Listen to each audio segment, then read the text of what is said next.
Je m'appelle Yaroslav Koval, je suis ambassadeur d'Ukraine au Royaume du Maroc. Nous avons tenu ce matin une réunion, un séminaire à l'Institut royal des relations des recherches stratégiques, à l'Institut royal des recherches stratégiques, sur le thème de l'Ukraine, des événements récents en Ukraine et sur le thème bien sûr de la coopération entre l'Ukraine et le Maroc. J'ai eu l'occasion d'expliquer que l'Ukraine est en train d'opérer un tournant très important dans son histoire politique, avec un nouveau gouvernement réformateur qui est arrivé au pouvoir en début de cette année, et surtout avec l'élection présidentielle en Ukraine qui a eu lieu le 25 mai,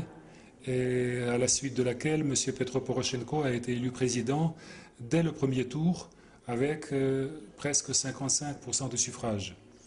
Donc cela témoigne de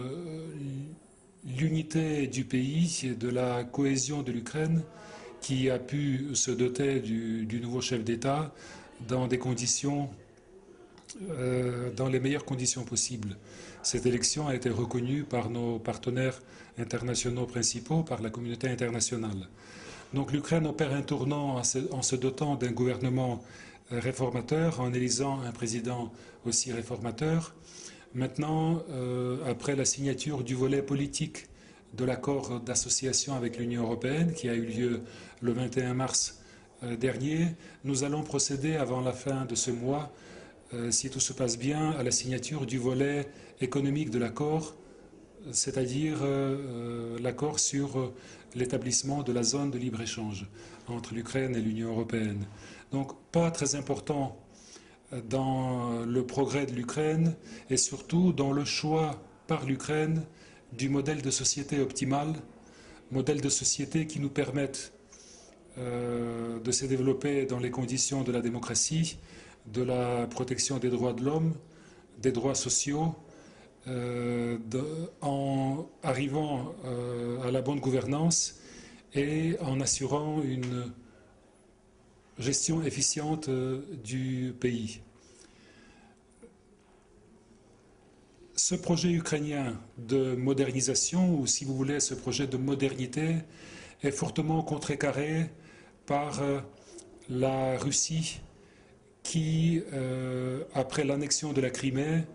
en mars dernier, a attaqué l'Ukraine en envoyant à l'est de l'Ukraine des mercenaires qui sont armés par les Russies, qui sont organisés par la Russie également, et qui perturbent la vie dans la région du Donbass. En même temps, ces mercenaires russes n'ont aucun appui de la part de la population, ils n'ont aucune légitimité, et tout ce qu'ils peuvent faire, c'est perturber notre développement et empêcher l'Ukraine de mener à bien sa modernisation et ses réformes. Donc on oppose à ces milices pro-russes une résistance très décidée, dans l'espoir que la Russie revienne sur sa position et comprenne qu'il ne sert à rien d'intimider ainsi l'Ukraine et d'essayer de la détourner de son choix du modèle d'avenir, du modèle de société qui est celui du rapprochement avec l'Union européenne. Merci.